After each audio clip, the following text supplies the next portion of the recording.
নমস্কাৰ ছাত্ৰ-ছাত্ৰীসকল ই কক্ষাৰ ক্লাছলৈ মই পল্লৱীয়ে তোমালোক সকলোকে স্বাগতম জনাইছো আজি আমি আলোচনা কৰিবলৈ লৈছো অষ্টম শ্ৰেণীৰ বিজ্ঞানৰ পাঠ কৈশোৰ প্ৰাপ্তি আমি এই পাঠটোৰ বিষয়ে ইতিমধ্যে বহু কথা ইয়াৰ আগৰ ভিডিঅ'বোৰত আলোচনা কৰিলোৱে আজি আমি আলোচনা কৰিম এই পাঠটিত থকা প্ৰশ্ন উত্তৰসমূহ গতিকে আহাচোন আমি পলম নকৰিবলৈ প্ৰশ্ন উত্তৰখিনি আৰম্ভ কৰো প্ৰথম প্ৰশ্নটো আছে অন্তঃস্ৰাৱী গ্ৰন্থিয়ে দেহৰ পৰিৱৰ্তনৰ বাবে নিঃসৰণ কৰা পদাৰ্থসমূহক কি নামেৰে নামকৰণ কৰা হৈছে আমি উত্তৰটো চাইছো অন্তঃস্ৰাৱী গ্ৰন্থিয়ে দেহৰ পৰিৱৰ্তনৰ বাবে নিঃসৰণ কৰা পদাৰ্থসমূহক কি বুলি কোৱা হয় হৰমন বুলি কোৱা হয় হৰমন বোলা হয় হৰমন হৈছে এবিধ ৰাসায়নিক পদাৰ্থ যিয়ে শৰীৰত ঘটি থকা পৰিৱৰ্তনৰ বাবে দায়ী গতিকে নিশ্চয় তোমালোকে ধৰিব পাৰিছা প্ৰশ্নটোৰ উত্তৰ আগবাঢ়িছো দ্বিতীয় প্ৰশ্নটোলৈ দ্বিতীয়টো আছে কৈশোৰ কাল কাক বোলে যৌৱন কালৰ আৰম্ভণিৰ পৰা প্ৰাপ্তবয়স্ক হোৱাৰ মাজৰ সময়ছোৱাক কি বুলি কোৱা হয় কৈশোৰ কাল গতিকে কৈশোৰ কালটো আমি ক'ত যৌৱন কালৰ আৰম্ভণিৰ পৰা প্ৰাপ্তবয়স্ক হোৱাৰ যৌৱন আৰু প্ৰাপ্তবয়স্কৰ মানে যৌৱনৰ আৰম্ভণিটো আৰু প্ৰাপ্তবয়স্ক আৰম্ভ হোৱাৰ এই গোটেই মাজৰ সময়খিনিক আমি কৈশোৰ কাল বুলি কওঁ এই সময়ছোৱা প্ৰজনন পৰিপক্কতা সমান্তৰালকৈ শৰীৰত কেইবাটাও পৰিৱৰ্তন ঘটে মানুহৰ 11 বছৰৰ পৰা সাধাৰণতে 11 বছৰৰ পৰা 18 বা 19 বছৰ বয়সলৈকে কৈশোৰ কাল থাকে আৰু কৈশোৰৰ সময়ছোৱা ব্যক্তিভেদে কিন্তু কি হয় বেলেগ বেলেগ হয় গতিকে নিশ্চয় তোমালোকে ধৰিব পাৰিছা ব্যক্তিভেদে অৰ্থাৎ ল'ৰাৰ কাৰণে অকমান বেলেগ হয় ছোৱালীবোৰৰ কাৰণে বেলেগ হয় আৰু প্ৰতিটো ল'ৰা বা ছোৱালীৰ কাৰণে কিন্তু বেলেগ বেলেগ সময় হয় আগবাঢ়িছো পিছৰটোলে মাহেকীয়া ঋতুচক্ৰ কি ব্যাখ্যা কৰা মাহেকীয়া ঋতুচক্ৰ আমি জানো মহিলাসকলৰ হয় নহয় জানো কি হয় প্ৰক্ৰিয়াটো আচলতে ঋতুস্ৰাৱ হ'ল জৰায়ুৰ আৱৰণখন নিয়মীয়াকৈ প্ৰতিমাহে ছিঙি পেলোৱা এটা প্ৰক্ৰিয়া যৌৱন কালৰ পৰা আৰম্ভ হয় আৰু ই নাৰীৰ শৰীৰৰ এটা প্ৰক্ৰিয়া প্ৰতিমাহে জৰায়ুৱে কি কৰে প্ৰতিমাহে জৰায়ুৱে নিজকে নিষিক্ত কণী লাভ কৰিবলৈ সাজু কৰে গতিকে জৰায়ুৰ ভিতৰৰ আৱৰণখন ডাঠ হৈ পৰে যাতে ভ্ৰূণৰ বাবে পুষ্টি যোগান ধৰিব পাৰে যদি কণীটো নিষিক্ত নহয় তেন্তে জৰায়ুৰ আৱৰণখন ভাঙি যোনিৰ জৰিয়তে তেজৰ ৰূপত নিৰ্গত হয় এটো মনত ৰাখিবা জৰায়ুৰ আৱৰণখন ভাঙি যোনিৰ জৰিয়তে তেজৰ ৰূপত নিৰ্গত হয় আৰু এই কাম প্ৰায় 2 পৰা 8 দিনলৈকে থাকে আৰু এই চক্ৰটো প্ৰতিমাহে ঘটে আৰু ইয়াক কি বুলি কোৱা হয় ঋতুচক্ৰ বুলি কোৱা হয় অৰ্থাৎ আমাৰ মহিলাসকলে যেতিয়া যৌৱনকাল প্ৰাপ্ত হয় তেতিয়া তেওঁলোকৰ মাহেকীয়া ঋতুস্ৰাৱ আৰম্ভ হয় আৰু মাহেকীয়া ঋতুস্ৰাৱ আৰম্ভ হোৱাৰ লগে লগে কি হয় আমাৰ ডিম্ববাহী নলীত ডিম্ব আহে আৰু তেতিয়া যদি কিবা কাৰণত নিষেচন সম্ভৱ হয় তেনেহলে নিষেচন হোৱাৰ পিছত যেটো যোজন কোষৰ সৃষ্টি হ'ব সেই যোজন কোষৰ পৰা ভ্ৰূণৰ সৃষ্টি হ'ব যোজন কোষবোৰ বিভাজন হয় নহয় জানো আৰু এই ভ্ৰূণটো ক'ত স্থিতি লয় আমাৰ জৰায়ুৰ বেৰত আৰু জৰায়ুটোৱে নিজকে সেই ধৰণে প্ৰস্তুত কৰে কিন্তু যদি কিবা কাৰণত সেই ডিম্বকটো যেতিয়া ওলাই আহে আৰু যদি নিষেচন নহয় তেনেহলে জৰায়ুৰ বেৰখন এটা সময়ত কি হয় ভাঙি বা খহি যায় আৰু হেয়া ৰক্ত আকালে আমাৰ দেহৰ পৰা ওলাই যায় আৰু এই প্ৰক্ৰিয়াটোকে কি বুলি কোৱা হয় মাহেকীয়া ঋতুস্ৰাৱ বোলে যৌৱন প্ৰাপ্তিৰ সময়ত হোৱা দেহৰ পৰিৱৰ্তনসমূহৰ তালিকা কৰা যৌৱন প্ৰাপ্তিৰ সময়ত আমাৰ কি পৰিৱৰ্তন হয় আমি অকমান চাওঁ হা যৌৱন কালৰ পৰিৱৰ্তন হঠাৎ উচ্চতা আৰু ওজন বৃদ্ধি হয় ল'ৰাৰ কান্ধ বহল হয় এইটো মনত ৰাখিবা ল'ৰাৰ কান্ধ বহল হয় আৰু বুকুখন বহল হয় ছোৱালীৰ ক্ষেত্ৰত আকৌ কি হয় কঁকালৰ তলৰ অংশটো বহল হৈ পৰে ল'ৰাৰ ক্ষেত্ৰত হৰমনৰ প্ৰভাৱত বৰ্ধিত স্বৰযন্ত্ৰৰ পেশীসমূহ নিয়ন্ত্ৰণৰ বাহিৰ হৈ যায় আৰু এই পৰিৱৰ্তনৰ বাবে ল'ৰাৰ মাতটো কিনুকা হৈ যায় অকমান কৰ্কশ বা মোটা অকমান গলগলীয়া মাত হৈ যায় নহয় জানো বাহুৰ তলৰ অংশ মুখ হাত ভৰি আদি বিভিন্ন ঠাইত কি হয় চুলি আবিৰ্ভাৱ হয় ছালৰ পৰা অত্যাধিক তেল নিঃসৰণৰ ফলত ব্ৰণৰ আবিৰ্ভাৱ হয় পুৰুষৰ অণ্ডকোষ বৃদ্ধি হয় শুক্ৰাণু উৎপন্ন কৰিবলৈ আৰম্ভ কৰে আনহাতে মাইকী মানুহৰ কি হয় ডিম্বাশয় বৃদ্ধি হয় পূৰ্ণবয়স্ক কণী উৎপন্ন কৰিবলৈ আৰম্ভ কৰে এইখিনি হল আমাৰ পৰিৱৰ্তনবোৰ আগবাঢ়িছো পিছৰটোলে অন্তঃস্ৰাৱী গ্ৰন্থিসমূহ আৰু নিঃসৰণ কৰা হৰমনৰ নামৰ এখন তালিকা দুটা স্তম্ভত প্ৰস্তুত কৰা এটা ইয়াতে কি দিছে অন্তঃস্ৰাৱী গ্ৰন্থিবোৰৰ নাম ইয়াতে দিয়া আছে আমাৰ দেহত পোৱা আৰু হৰমনবোৰ এই কোনটো গ্ৰন্থিয়ে কি হৰমন প্ৰডিউস কৰে বা কি হৰমনৰ উৎপত্তি কৰে সেই বিষয়ে আমাক দিয়া আছে আমি চাওঁ হা প্ৰথমে আছে অণ্ডকোষ ক'ত থাকে আমি পুৰুষৰ ক্ষেত্ৰত পাওঁ নহয় জানো অণ্ডকোষত কি পাওঁ আমি টেষ্টষ্টেৰন তাৰপিছত আহিলে ডিম্বাশয় মহিলাৰ ক্ষেত্ৰত পাওঁ আৰু ডিম্বাশয়ত পাওঁ আমি ইষ্ট্ৰোজেন থাইৰয়ডত আমি কি পাওঁ থাইৰক্সিন হৰমন এড্ৰিনেলত পাওঁ আমি এড্ৰিনেলিন হৰমন অগ্নাশয়ত আমি কি পাওঁ ইনচুলিন পাওঁ আমি সকলোৱে জানো মধুমেহ ৰোগ হয় নহয় জানো ইনচুলিনৰ অভাৱত আৰু পিটুইটাৰীটো হ'ল আমাৰ গ্ৰোথ হৰমন বা বৃদ্ধি হৰমন বুলি কোৱা হয় গতিকে তোমালোকে গোটেই হৰমন কেইটাৰ কথা অলপ মনত ৰাখিবা নহয় জানো আগবাঢ়িছো পিছৰটোলে যৌন হৰমন কি সেইবোৰৰ কিয় এনে নাম দিয়া হ'ল এই হৰমনবোৰৰ কাৰ্যৰ বৰ্ণনা কৰা যৌন অংগৰ দ্বাৰা উৎপন্ন হোৱা ৰাসায়নিক পদাৰ্থই হ'ল যৌন হৰমন টেষ্টষ্টেৰন হৈছে অণ্ডকোষৰ দ্বাৰা উৎপন্ন হোৱা পুৰুষৰ যৌন হৰমন আৰু ইষ্ট্ৰোজেন এইটো মনত ৰাখিবা এইটো হ'ল ইষ্ট্ৰোজেন হৈছে ডিম্বাশয়ৰ দ্বাৰা উৎপন্ন হোৱা মহিলাৰ যৌন হৰমন এই হৰমনবোৰে কোনো জীৱৰ যৌন বৈশিষ্ট্যত প্ৰভাৱ পেলায় সেই ইহঁতক কি বুলি কোৱা হয় যৌন হৰমন বুলি কোৱা হয় অৰ্থাৎ যৌন যিবিলাক বৈশিষ্ট্য থাকে এইবিলাক কেতিয়া যেতিয়া দেহত পুৰুষৰ বা মহিলাৰ দেহত যেতিয়া টেষ্টষ্টেৰন আৰু ইষ্ট্ৰোজেন যেতিয়া উৎপত্তি হয় তাৰ পিছত আমাৰ দেহত এনেকুৱা ধৰণৰ যৌন বৈশিষ্ট্যবিলাকৰ দেখা পোৱা যায় গতিকে এই হৰমনবিধক কি বুলি কোৱা হয় যৌন হৰমন বুলি কোৱা হয়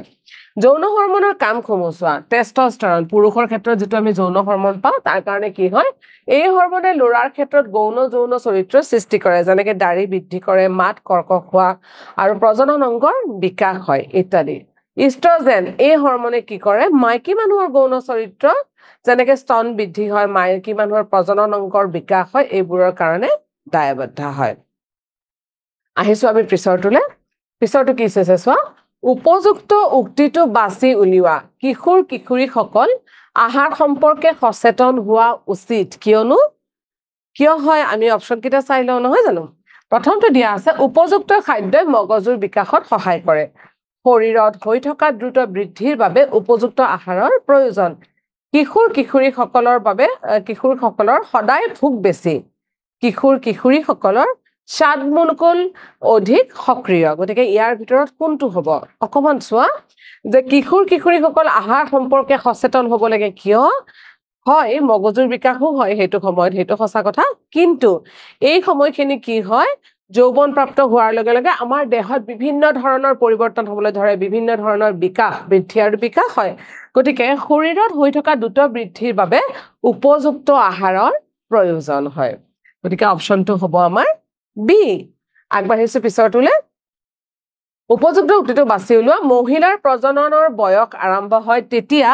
যেতিয়া মাহেকীয়া ঋতুচক্ৰ আৰম্ভ হয় যেতিয়া স্তনৰ বিকাশ হয় যেতিয়া দেহৰ ওজন বাঢ়ে যেতিয়া ওখ হয় এই তিনিটা তোমালোকে অকমান চাব পাৰা যেতিয়া স্তনৰ বিকাশ হয় যেতিয়া দেহৰ ওজন বাঢ়ে যেতিয়া ওখ হয় এইটো কি হয় এই তিনিটা প্ৰজননৰ যেতিয়া কৈশোৰকাল প্ৰাপ্তি হয় তেতিয়াৰ একেটা লক্ষণ হয় কিন্তু মহিলাৰ প্ৰজননৰ বয়স আৰম্ভ কেতিয়া হয় যেতিয়াৰ পৰা মাহেকীয়া ঋতুস্ৰাৱ আৰম্ভ হয় গতিকে উত্তৰটো হ'ব এ আগবাঢ়িছো পিছৰটো দিয়া আছে আমাৰ কিশোৰীৰ যথোপযুক্ত আহাৰ সামগ্ৰী হ'ল কি ধৰণৰ আহাৰ খোৱা আচলতে উচিত ইয়াতে দিয়া আছে চিজ চাওমিন কোক ৰুটি দাইল শাক পাচলি ভাত চাওমিন বাৰ্গাৰ শাক পাচলিযুক্ত কাটলেট চিপছ আৰু নেমুৰ ৰস তোমালোকে ক'ব পাৰিবানে চিজ চাওমিন এই ধৰণৰ খাদ্য খোৱা উচিত নে বাৰু চিজ চাওমিন কোক এনেকুৱা বা ভাত চাওমিন বাৰ্গাৰ এইবোৰ খোৱা উচিত নে শাক পাচলিযুক্ত কাটলেট খাব লাগে বাৰু কিন্তু চিপছ খোৱাটো উচিত নে নিশ্চয়কৈ নহয় জানো গতিকে তেওঁলোকৰ কাৰণে উপযুক্ত আহাৰটো কি হ'ব ৰুটি দাইল শাক পাচলি ইত্যাদি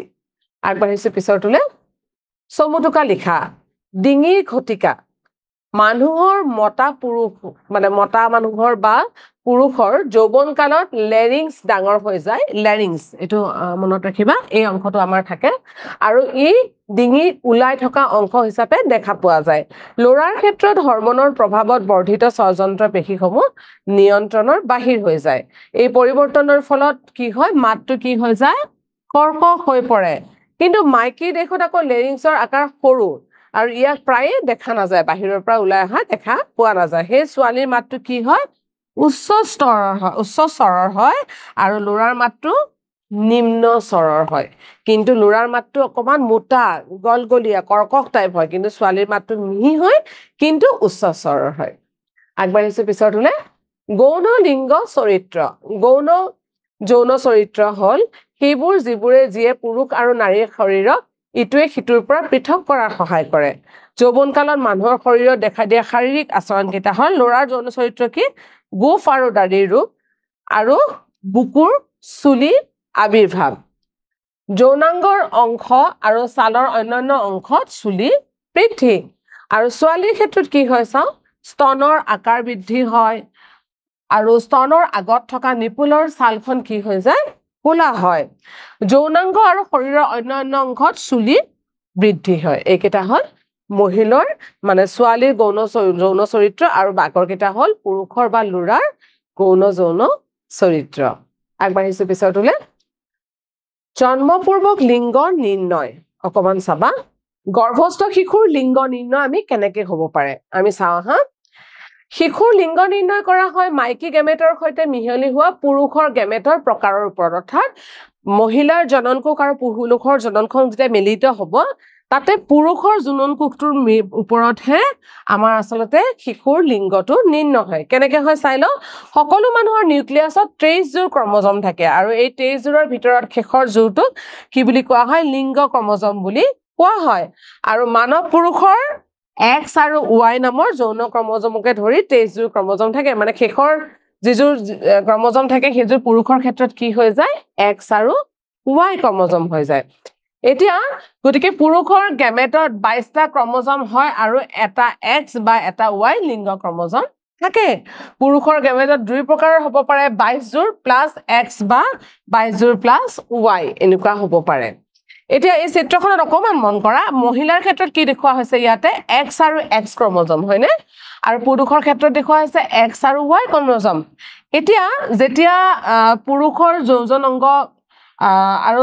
যোজন কোষ আৰু যেতিয়া মহিলাৰ জনন কোষ যেতিয়া মিলন হ'ব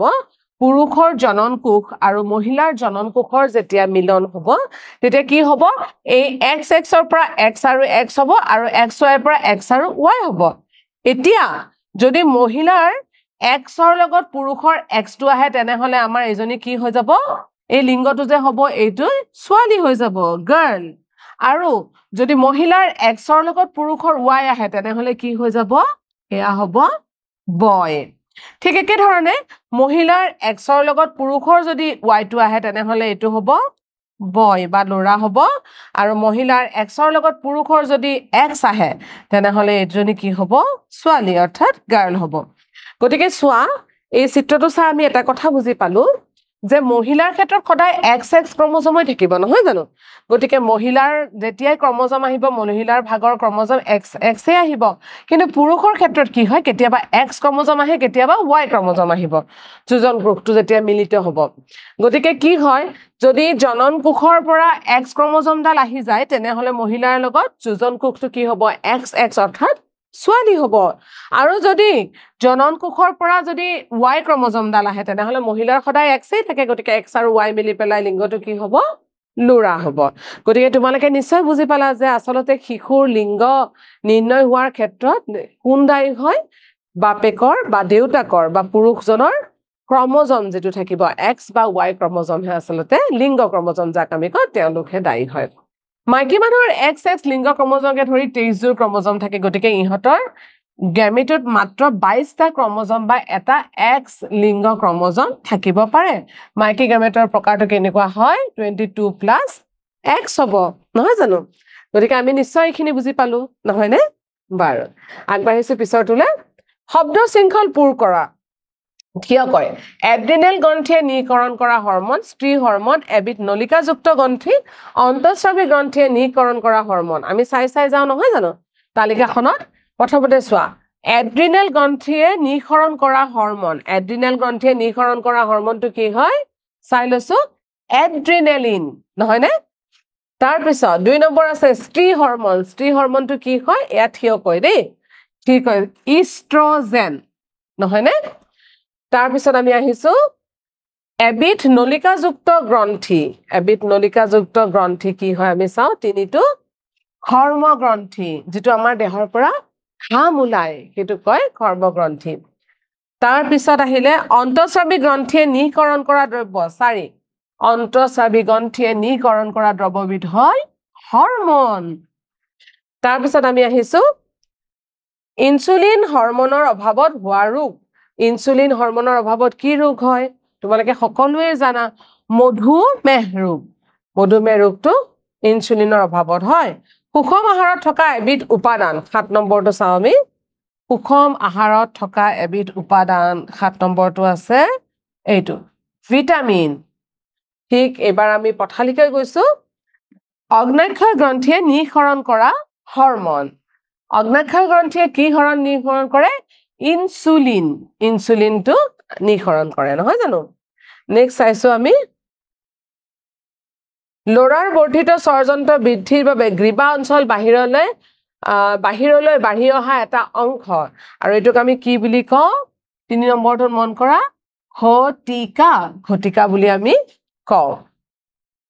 উপযুক্ত অনুপাতত প্ৰটিন কাৰ্বহাইড্ৰেট চৰ্বি আৰু ভিটামিন থকা আহাৰ যদি আমাৰ আহাৰৰ গুটেকিটা উপাদান উপযুক্ত অনুপাতত থাকে তেনেহলে আমি তাক কি বুলি কওঁ এইটো সুষম আহাৰ বুলি কওঁ মগজুৰ লগত সংলগ্ন থকা এবিধ গ্ৰন্থি যিয়ে হৰমন নিঃসৰণ কৰে মগজুৰ লগত সংৰক্ষণ থকা এবিধ হৰমনটো কি হয় পিটুইটাৰী গ্ৰন্থি যেটোৱে হৰমন নিঃসৰণ কৰে আগবাঢ়িছো আমি পিছৰটোলে তলৰ তালিকাত লৰা আৰু ছোৱালীৰ বয়স অনুসৰি দেহৰ উচ্চতাৰ তথ্য দিয়া হৈছে উচ্চতা আৰু বয়স অনুসৰি উভয়ে একোখন লেখ কাগজত গ্ৰাফ প্ৰস্তুত কৰা আৰু এই গ্ৰাফৰ পৰা তোমালোকে কি সিদ্ধান্ত ললা ইয়াতে আমাৰ কি কৰিছে বয়সবোৰ দিয়া আছে ইমান বছৰত আৰু লৰাৰ উচ্চতাবোৰ কিমান দিয়া আছে তো 0ত লৰাৰ 53 সেন্টিমিটাৰ দিয়া আছে ছোৱালীৰ 53 4 বছৰ বয়সত 96 আৰু 92 8 বছৰ বয়সত 114 বছৰ আৰু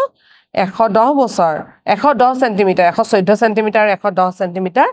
12 বছৰ বয়সত 129 সেন্টিমিটাৰ 133 সেন্টিমিটাৰ এখিনি অকমান মন কৰিবা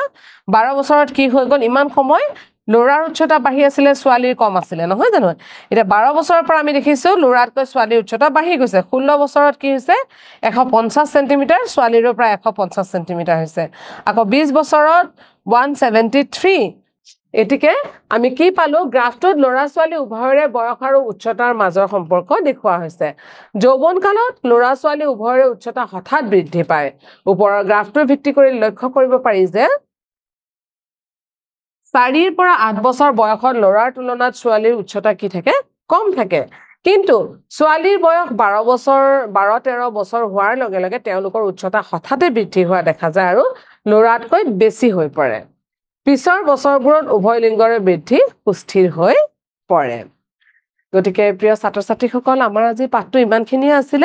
আমি আজি যিবোৰ কথা এই ভিডিঅটোত আলোচনা কৰিলো মই আশা কৰিম তোমালোকে সুন্দৰকৈ বুজি পাইছা